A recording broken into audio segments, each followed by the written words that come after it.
Morning, everyone. Thanks so much for joining us. Great to see you all here this morning. Sorry, I was just giving little shout outs to people I could recognise who've already joined.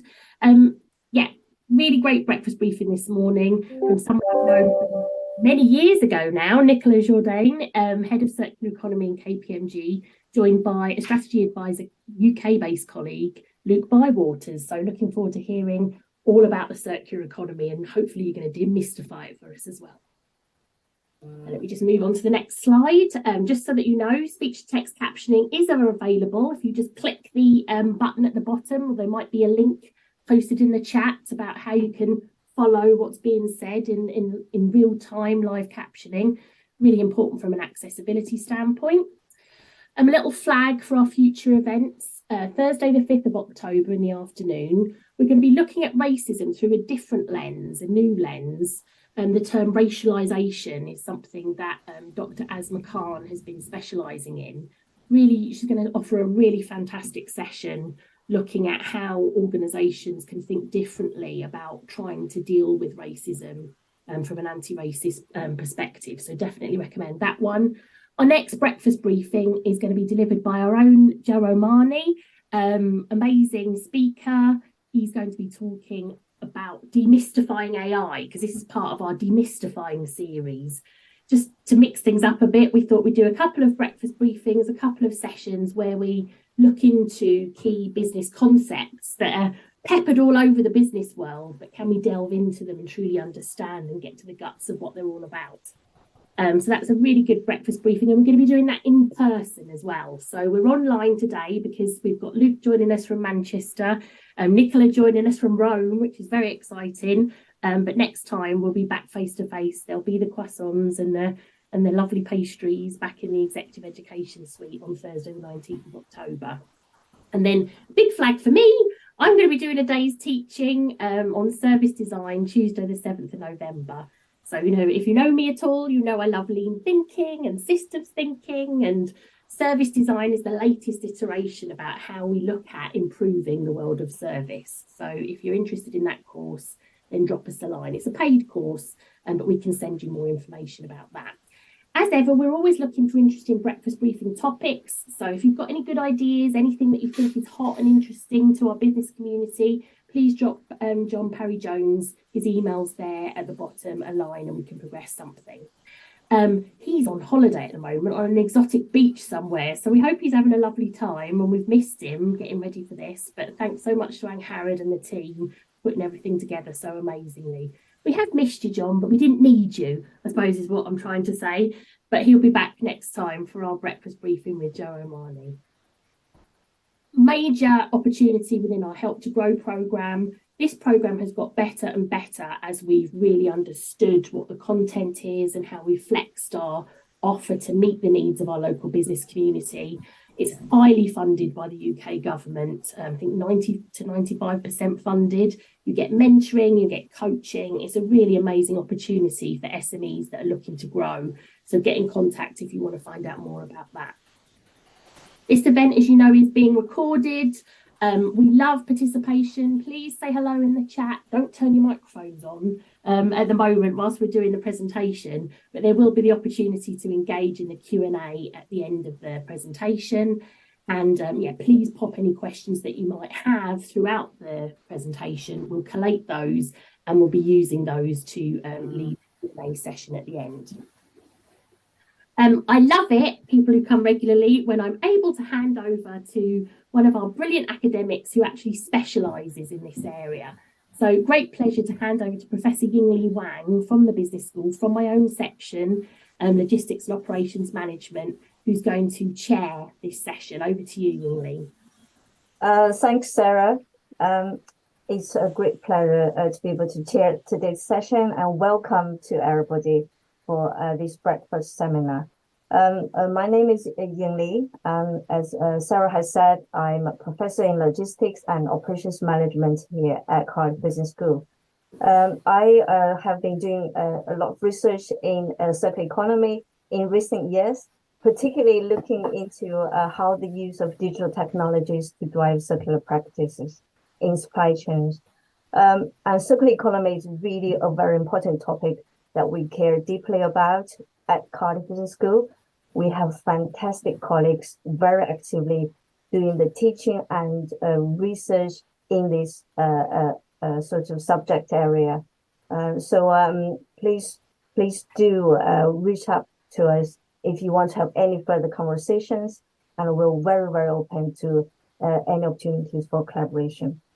Now, today we have the great pleasure to hear from two well-established experts in circular economy, both from KPMG.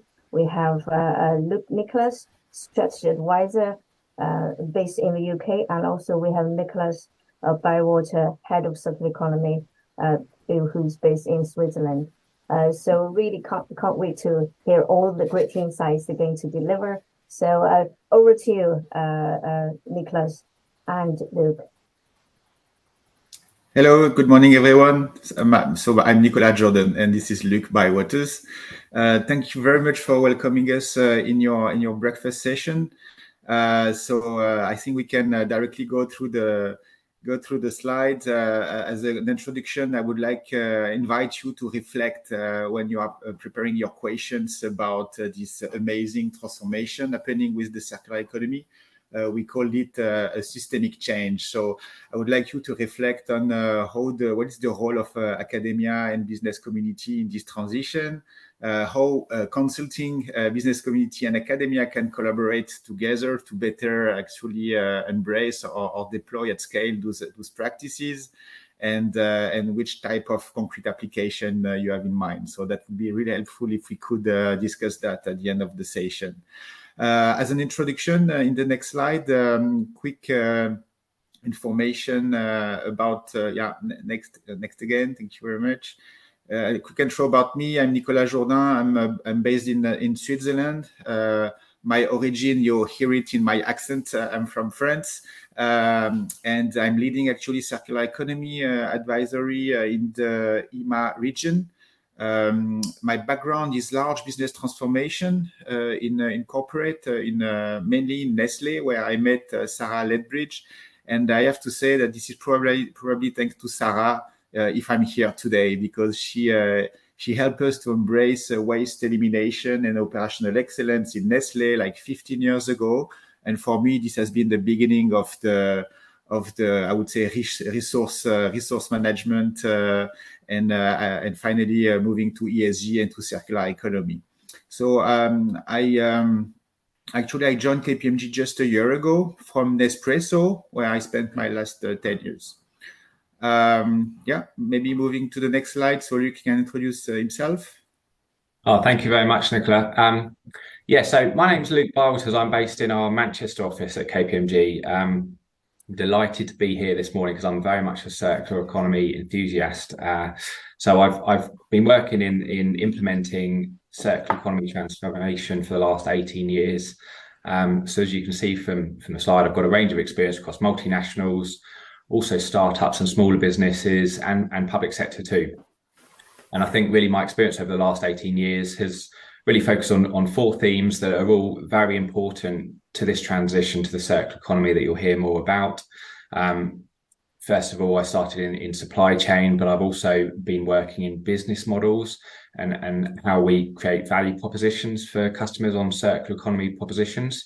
But the construction and infrastructure sectors, and particularly an area that I focused on the last few years, where there was a huge opportunity in circular economy. Just in the UK, construction and demolition accounts for about 2/3 of the waste that we create, and a lot of the resources that are consumed too. So that's a bit of a snapshot of my experience. Very much looking forward to participating today. So back to Nicolas.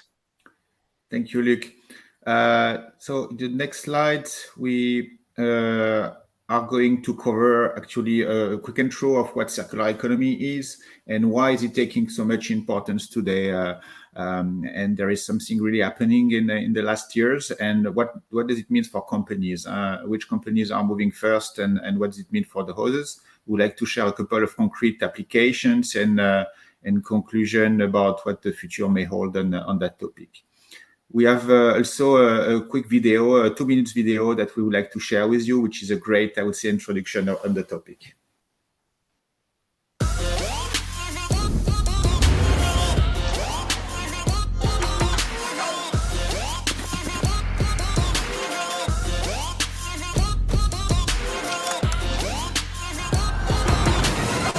live in a world with finite materials. We are throwing an awful lot of electronics, plastic, food, carpets, Clothing. away. It's a waste of precious materials.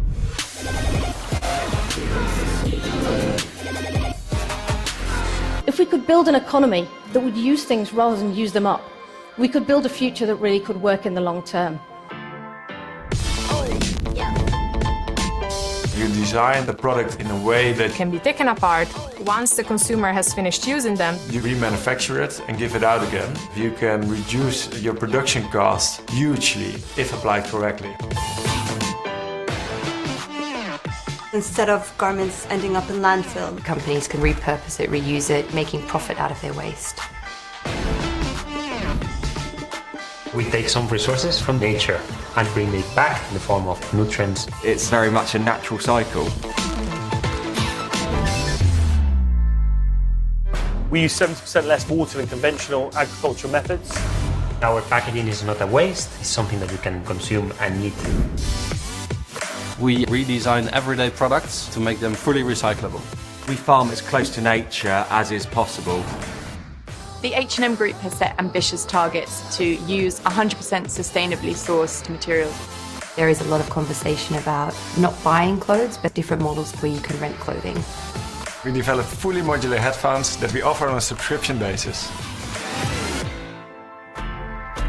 The circular economy itself is inevitable in my view. it's not one fix, it's about the entire system being redesigned. This is, to me, the only way to fight climate change, to fight pollution, to fight waste. This is a business model that stacks up. Global companies cannot survive in the future without transitioning towards a circular economy. That is a really exciting future.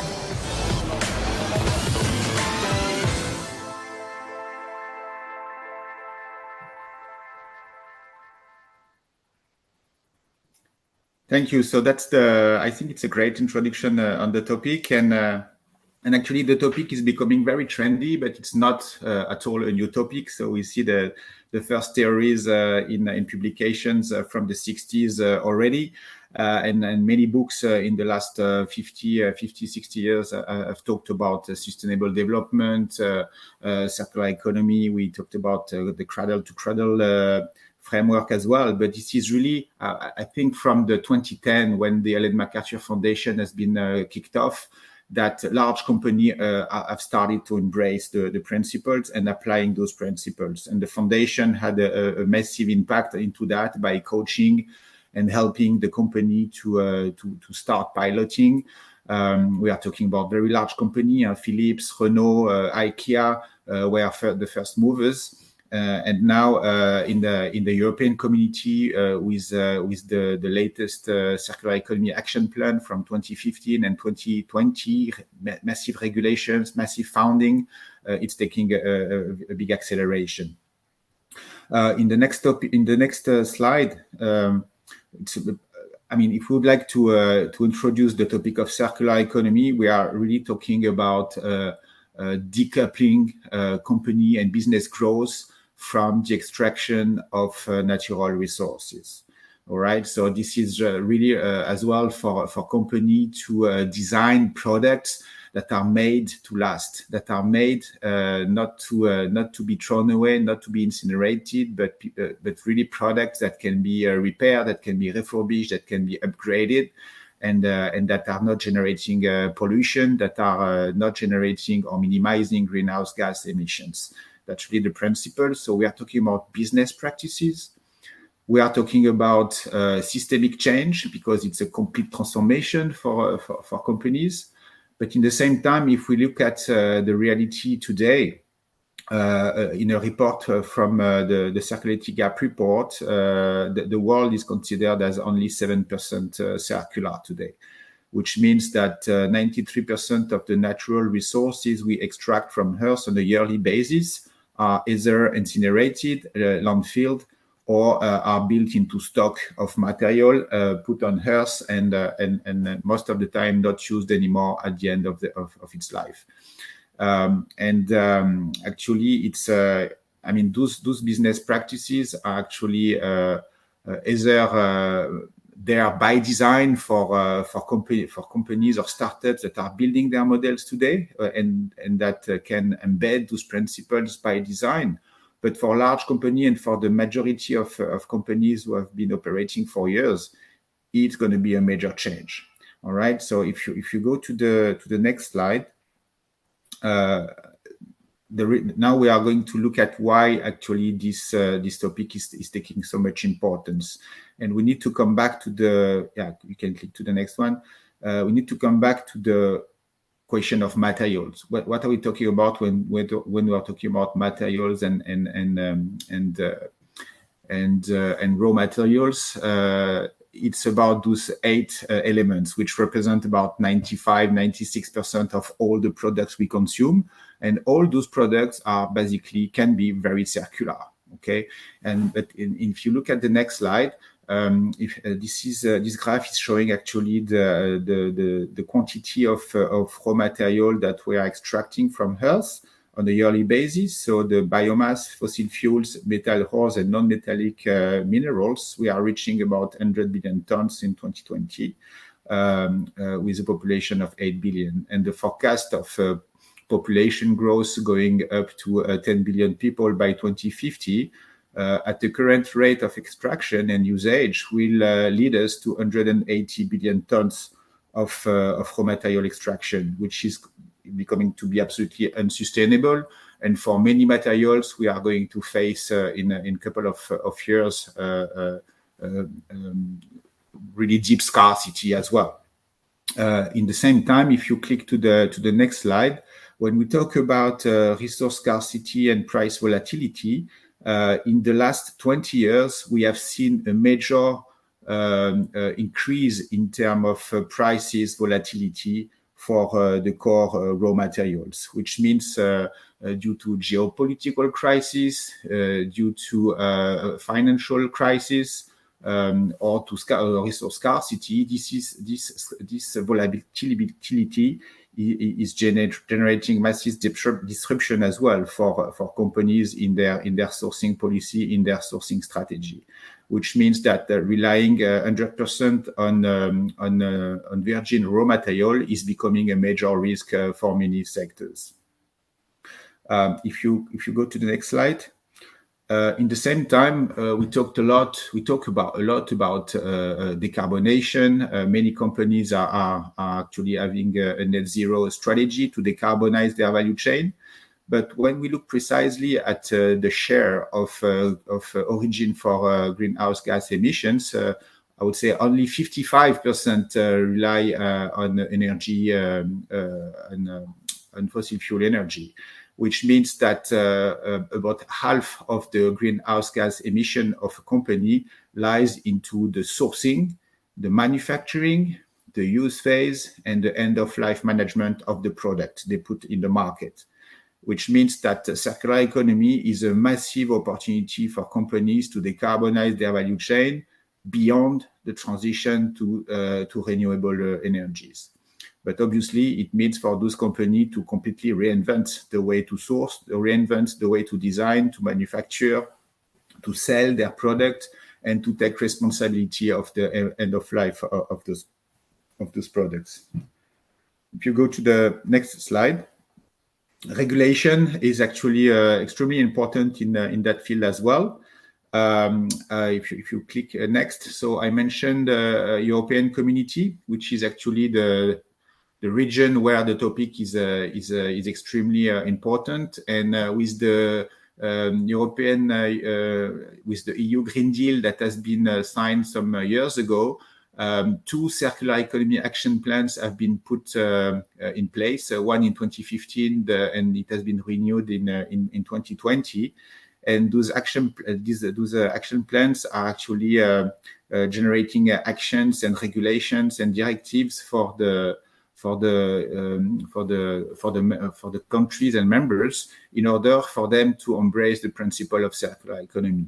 But actually, the decisions or the regulations that have been taken were relying a lot on enabling recycling, enabling capacity to recycle, A lot of money has been put in making actually the plastics, the metals being properly recycled.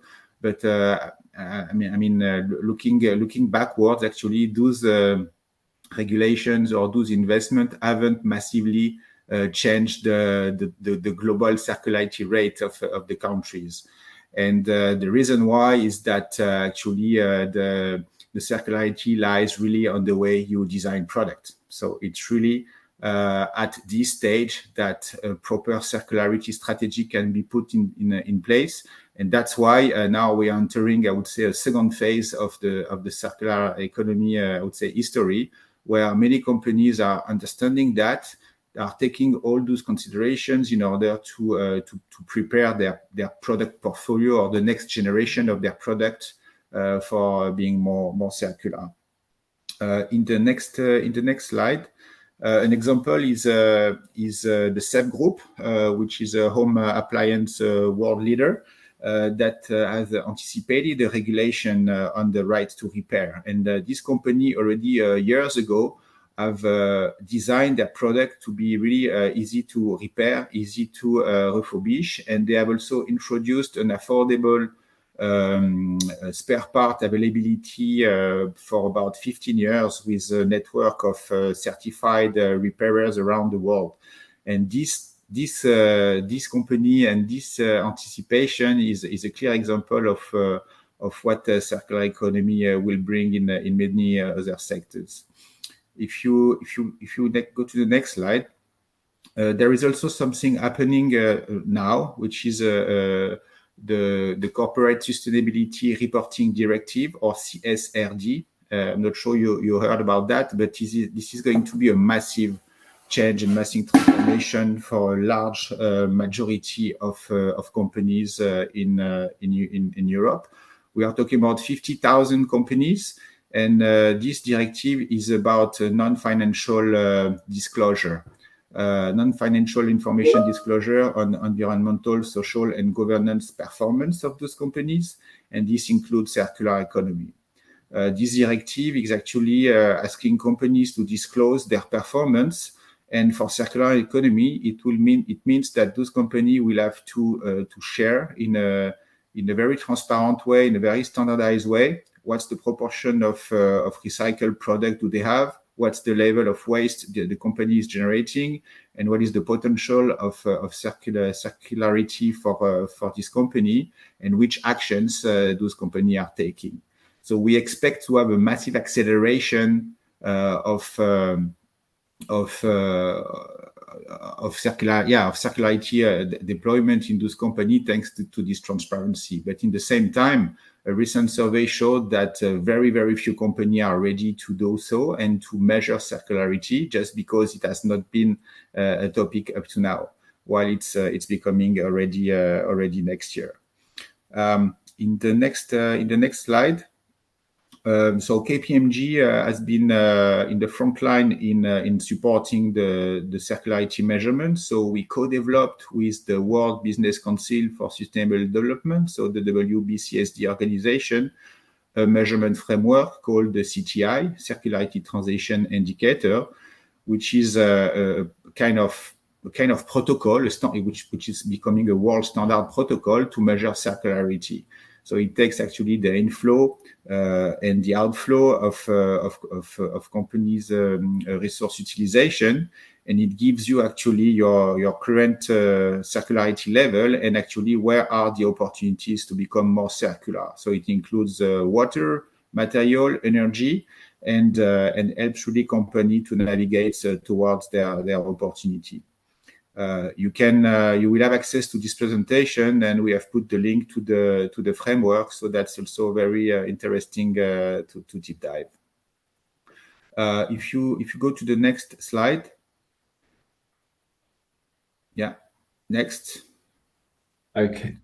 So thank you, Nicolas. So we just wanted to explain a little bit more about what circular economy means for organisations specifically and businesses. So first of all, we've got this triple win equation here, which is really important to get the circular economy right as we're transitioning within organizations. And we've really seen from organizations that have been successful so far that they've really achieved this triple win.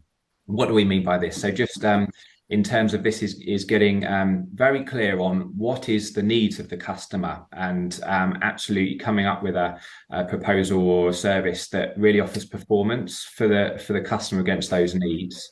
That's a key part of the circular economy design principles.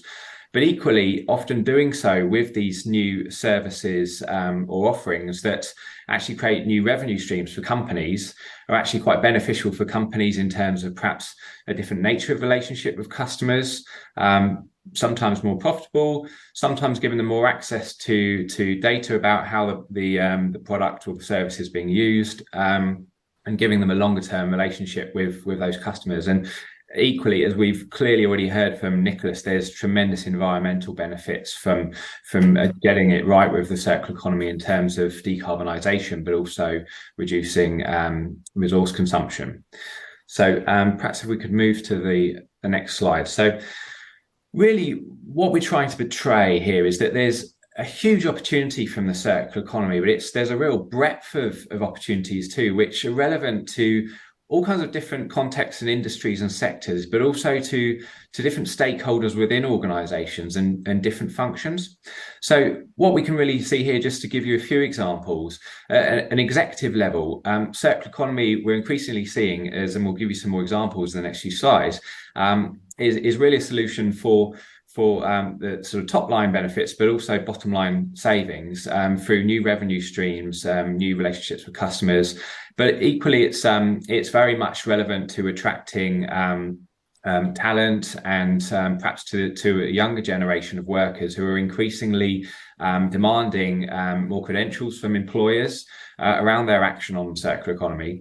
So we can see it's very relevant to operations and manufacturing. Absolutely, this is very closely related to operational efficiency, and also about securing supply of assurance of supply of critical raw materials. But we can also see, and I've already alluded to on the marketing perspective, that this is very much an opportunity for a different type of relationship with customers, often a whole suite of new services that can be offered to support and underpin perhaps products that are already been offering, and perhaps longer term, more advantageous relationships with customers, whereby perhaps through circular economy offerings, there's a closer seat at the table to have a more of a closer relationship with those customers. So perhaps if we move to the next slide, and we're just again featuring this image in the middle of the screen, which really we're just trying to portray here. This is the linear model of the value chain, and sort of how the value chain on a simplistic level might be set out in a linear economy. But really what we're trying to get across here is that actually these 6 themes are areas where we're seeing our clients come to KPMG for support. And so these key areas are very much around setting a circular strategy, a vision, and really identifying what the opportunities in that particular context of that organization might be for circular economy. We've already heard from Nicolas about the importance of regulation, understanding the implications of regulation to a specific industry or organization. But measurement of circularity is increasingly important to set a baseline, to enable to come up with an implementation plan for an organization that's tailored to its needs. We've heard about design for circularity, and absolutely this often relates to products, but also to services too.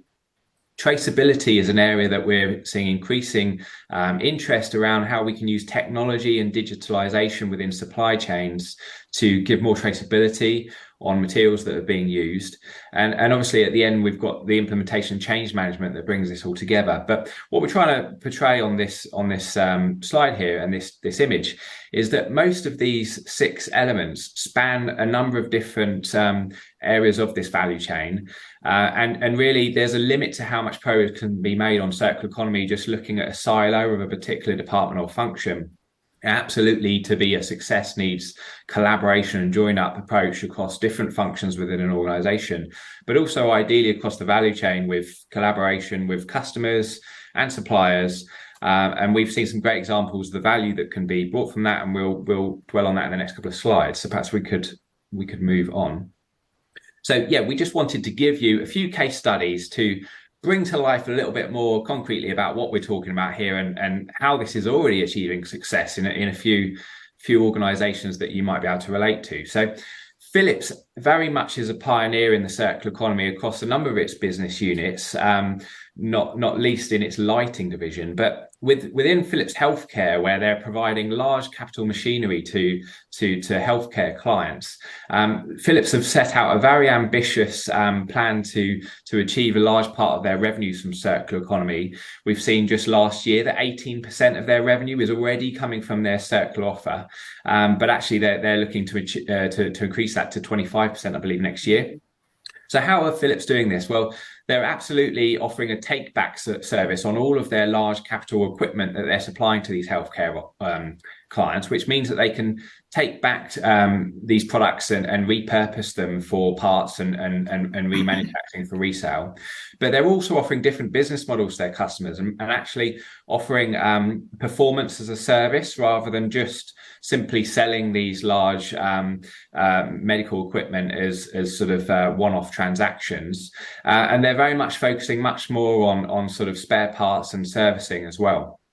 So we can see how this is already creating a great business result for Philips, and perhaps there's a similar story on the next slide here, where I think we're looking at the example from IKEA. If we could move on to the next one. So IKEA have really been very bold in setting out a number of ambitious targets up to 2030 on circularity, and they're already incorporating many aspects of this across their operations. So at IKEA, this spans the design of the products. So IKEA have really been very clear on the design principles, and they're measuring themselves against performance on that. But the design principles in terms of making sure that their furniture and products are much more adaptable and increasingly modular, so that they can be repurposed for different uses in the home.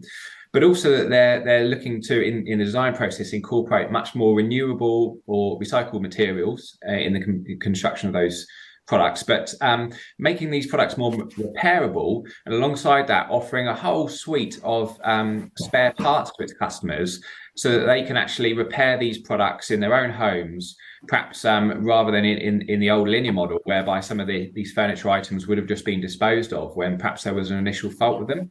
But in addition to this, a number of IKEA's locations around Europe, it's already offering a sort of take-back service for a number of its products that have reached the end of their first life of their customers. And actually, IKEA will refurbish and remanufacture them and resell them in their stores in a special designated area for circular products. So we've similar to Philips, we've seen that for IKEA, they really see this as crucial to their business model going forward. It's already delivering a lot of profit for them, and that they see that as continuing to increase over the years to come.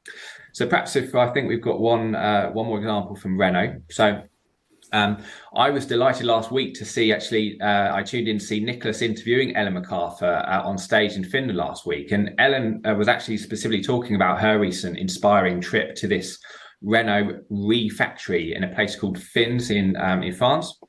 What Ellen was describing was, at the point of her visit, it was in fact actually the most profitable factory in the European network across Renault. And really what Renault are focusing on at this refactory is three main areas. So they're looking to recondition second-hand cars and using their automotive production line capability and technology to do so. But they're also reconditioning EV batteries, which they see as an increasingly crucial part of their business model, but also a very relevant product line in the context of circular economy. And lastly, what they're also doing is collating a whole number of individual components from second-hand used cars that come into the factory, which they are processing and storing and cataloguing and selling as second-hand refurbished parts to a whole network of small-scale dealers across and service stations across France for sort of a whole supply chain of circular spare parts. So if we move on to the next slide, I think perhaps at this point I will hand back over to Nicolas. Yeah, this is my former company, actually, Nespresso. Probably this company doing this single serve aluminum capsule.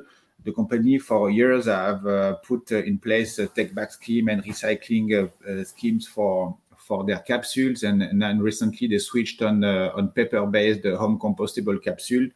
But actually, the company realized as well the impact of the coffee machines. It's about millions of coffee machines being produced and sold on a yearly basis. So this impact was really significant in terms of carbon footprint, but as well on material, on resource utilization, plastic and metal essentially. And the company has actually designed a completely new business model for their machine. First, designing the next generation of machine to be completely refurbishable. So a machine in the future will have 2, 3, 4 lives, with the possibility to upgrade components, to dismantle and repair or open a machine in a few seconds instead of minutes with the older generations. And at the same time, introducing the subscription model, for instance, for clients, in order for them to pay for the use of having a coffee system instead of owning the machine, which actually switch completely the responsibility of the end of life of the product from the consumer to the company. So now the company has a strong interest to get the machine back, so they can repurpose them or they can refurbish them in order to sell them again or lease them again and generate 2, 3 times revenue for the same machine, which is a complete shift in terms of business modeling, very beneficial from greenhouse gas emission perspective and resource utilization perspective. The big majority of plastics now are made of recycled ABS plastics, the metals as well. So that's very interesting business case as well. If we move to the next slide, to conclude before opening the discussion and Q&A.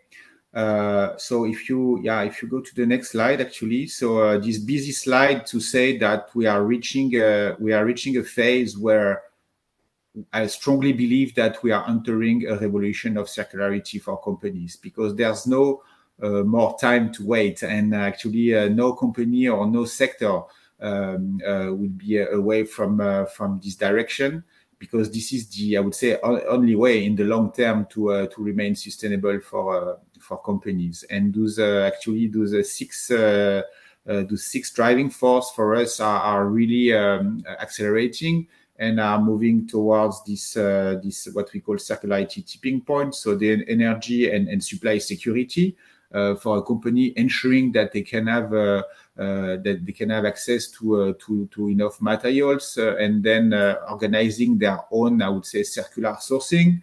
Obviously, the increasing cost of CO2 and the need for decarbonation, and we have seen how strong circular economy strategies and practices can help in this direction. Supply chain pressure, I mentioned resource scarcity, resource depletion in many cases. So circularity is as well becoming very important. We see very fast acceleration in technology for recycling, or new technology for new materials as well. We talked about biomimicry and new materials that are becoming circular by design and restorative as well by design. The digitalization is as well accelerating the transition through, for instance, the digital sharing platforms, artificial intelligence for intelligent waste prevention or waste sorting. Policy and regulation also is probably something which makes the big shift also.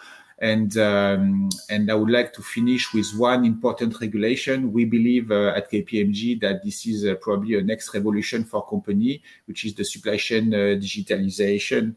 And this is the last slide that you can switch, and Yingli mentioned it. So this is the digital product passport, which is actually an equivalent of a digital twin for a physical material. So I would say about 95% of products sold in Europe in the couple of years, we'll have to have this digital product passport attached to it. It's already live and mandatory for large EV batteries. And actually, this product passport gives all the informations of what component the product is made of, where the materials have been sourced from, with very detailed and precise information of the country of origin, potentially in the future, the social conditions of a given query, for instance. It will give as well instructions for how to repair, how to upgrade, how to recycle the materials. This regulation is, as I said, live for some products, and by 27, it will be the case for the big majority of products.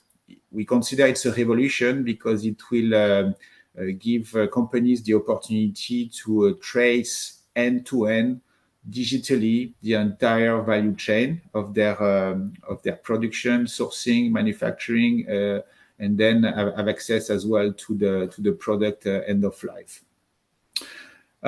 So that's, I think, a conclusion. We went quick in order to allow you to have some time to raise questions.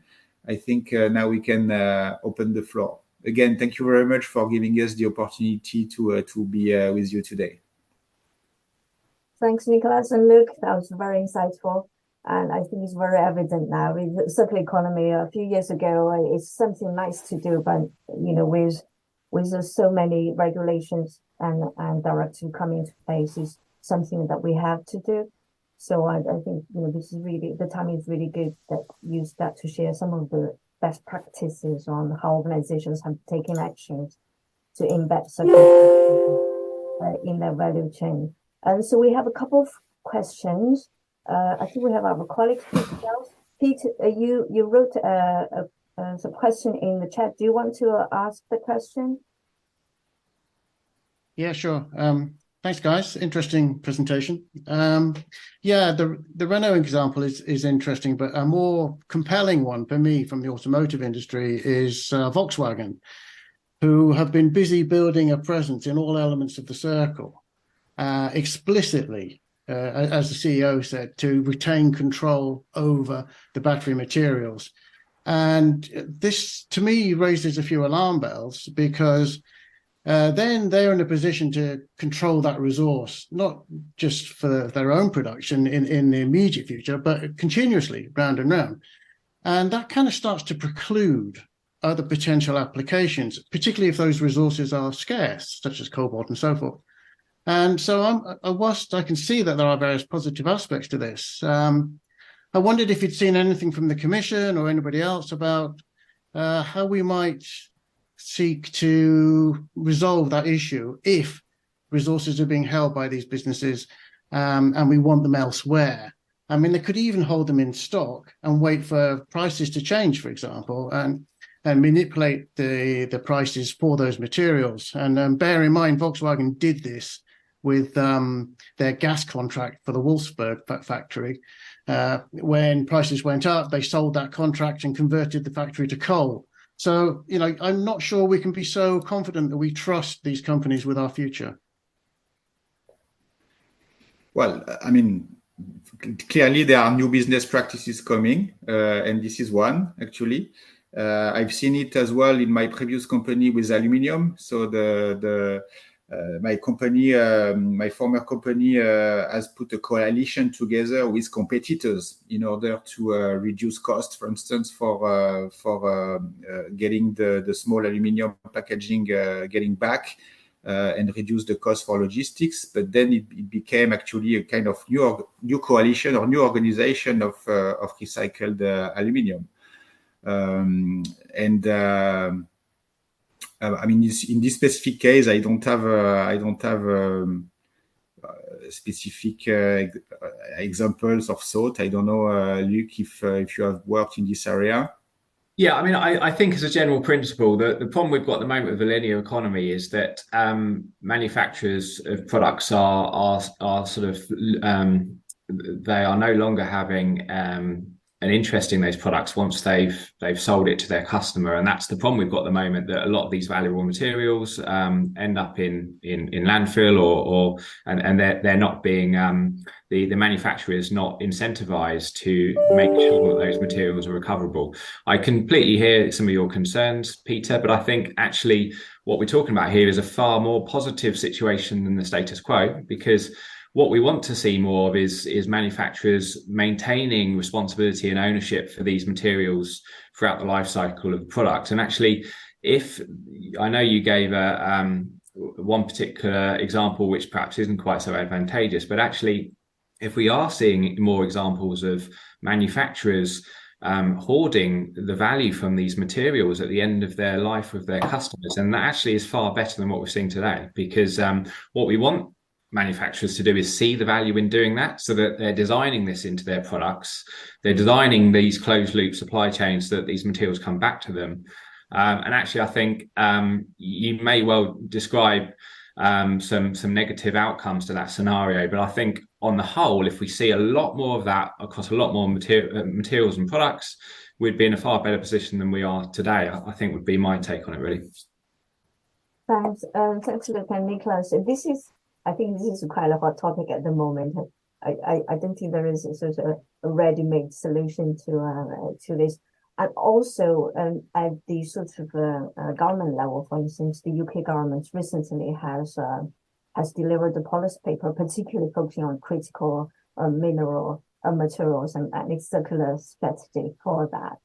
And we are aware that internationally there is a shortage on that, and therefore UK has identified this type of material has a high vulnerability, and therefore if you don't manage well, and it will disrupt the domestic UK production and a number of other sorts of international supply chains. So a lot of companies start to work and put their own efforts in that.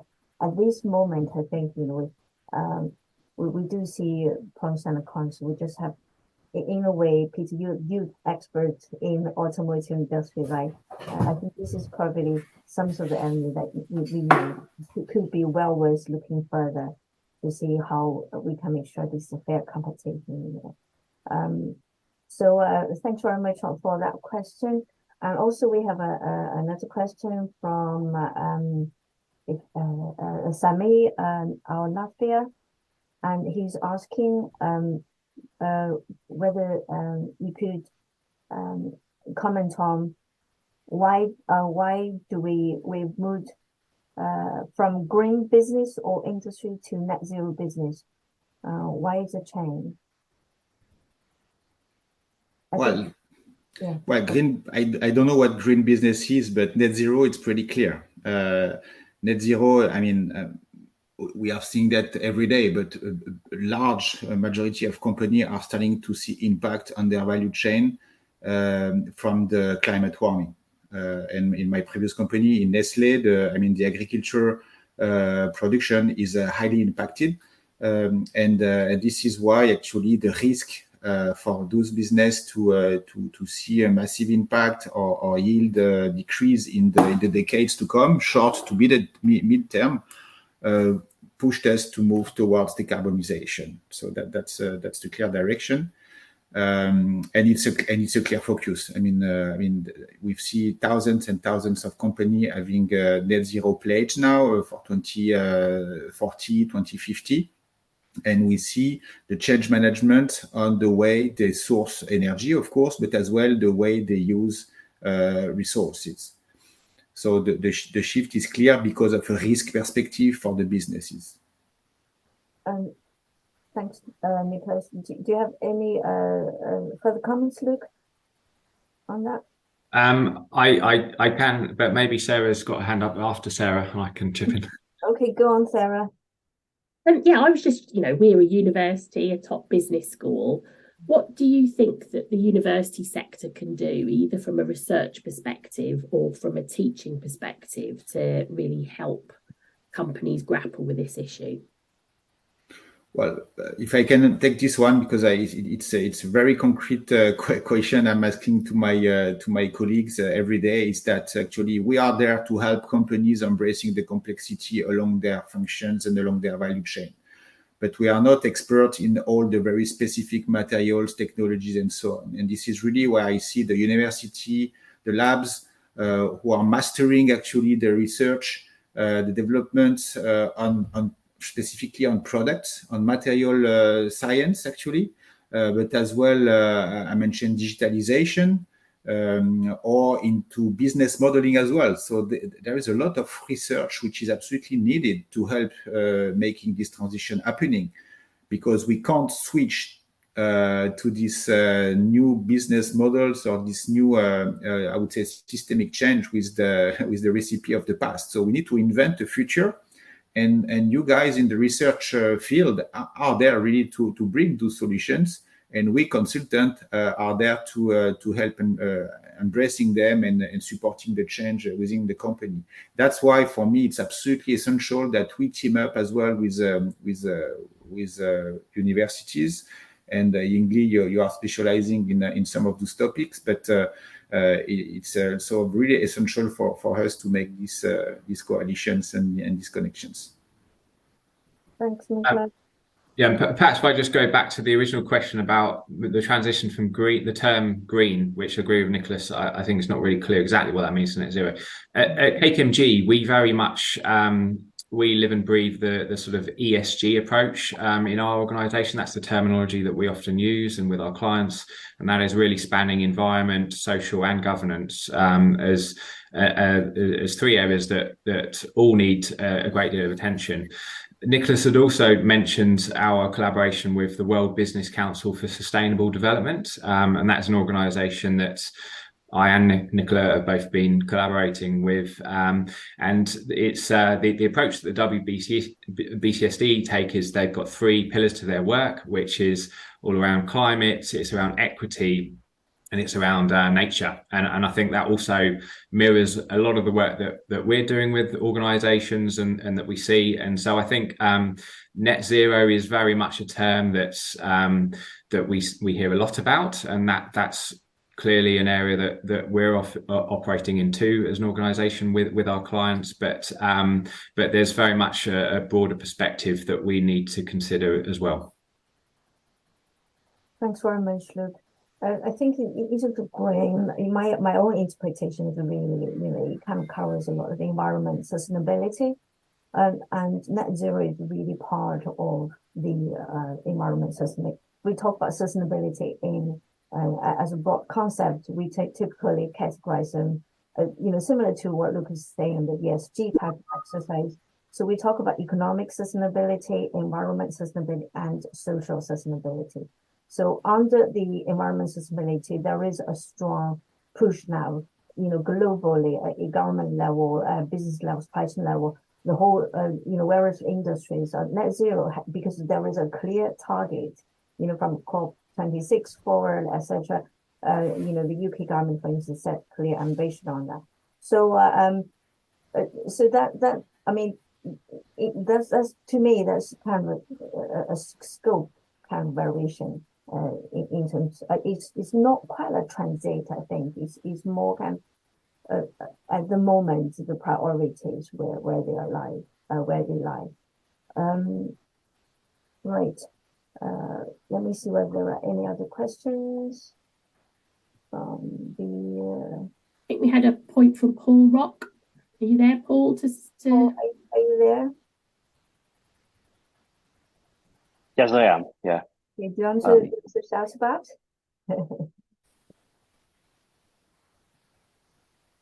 Is there a risk that this kind of product creates the conditions where society justifies its appetite for unnecessary stuff by buying circular products? So that's interesting. He's saying, Nespresso is quite a luxury, non-essential product. So are we exacerbating that? Oh, it's okay to buy into this as long as you can recycle it. I don't know what your thoughts on that luxury circular economy argument are, Nicolas and Luke.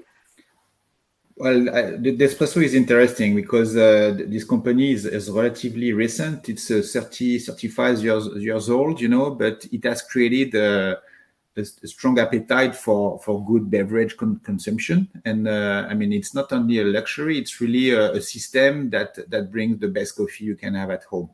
Now it has an environmental cost for sure. I mean, this is massive amount of aluminium, massive amount of material, but up to now, consumers were willing to pay for that, as far as the company was taking its responsibility to take care of the resource and the circularity. And that's why this company has been investing really typically hundreds of millions of euros into circular models or designing new products and so on. Recently, we have seen a competitor bringing a capsule with no packaging. Actually, it's a bowl of coffee made of a membrane of algae, that you can put in your machine, and you get a good espresso at home. So it's typical, I think, innovation following the principles of avoiding resource waste or resource massive utilization, but still satisfying the consumer. And that's why this triple, I remember this triangle that Luc showed. I think this triangle showing the triple win is so difficult to achieve and so critical, because you need in the same time to satisfy the economic profit, the environmental needs, as well as the consumer needs into the best, I would say, the best approach. Extremely complicated. But I mean, you've got as well consumers who are deciding to switch responsibly their consumption. So this is also the responsibility of companies to offer products that are responsible by design. And Generation Z or the younger generation are really strong into that. In the fast fashion, for instance, we see massive shift of young generation going out of this fast fashion. And you have heard about H&M mentioning that they are planning to have responsible sourcing, and now they launched last week as well a renting program for clothes. This is H&M, which is the first fast fashion brand in the world. So that's interesting how far the consumer behaviors and appetite for responsibility consumption is driving as well the evolution in the business. Thanks, Nicolas. And I see lots of very passionate discussions in the chat as well. So thanks everybody for sort of taking part into this conversation. We could spend days on that. Again, we're very welcome for everybody in this session to reach out to both Luc, Nicolas, and ourselves as well. If you want to really have a more deep dive into sort of the topics that we touched upon today. So I'm conscious of the time. So I'm going to hand over back to Sarah and let her close out our breakfast seminar today. Yeah, and I would add, thank you very much, Ingli, but I would really encourage you to connect with us, with Luc and myself. The easiest way is probably LinkedIn. We'll be really happy to further have a conversation with you on some specific topic if needed. Thanks so much, everyone. My internet's gone a bit crazy, so I'm not sure if you can hear me, but thanks so much, Nicolas. Thanks so much, Luc. We really appreciated your comments, and also Ying Li for fielding all the questions. So thanks ever so much, everyone. See you at another breakfast briefing soon, back in person in the Exec Ed Suite in October. So take care. Bye. Thanks, everybody. Thanks a lot for your invitation. Goodbye.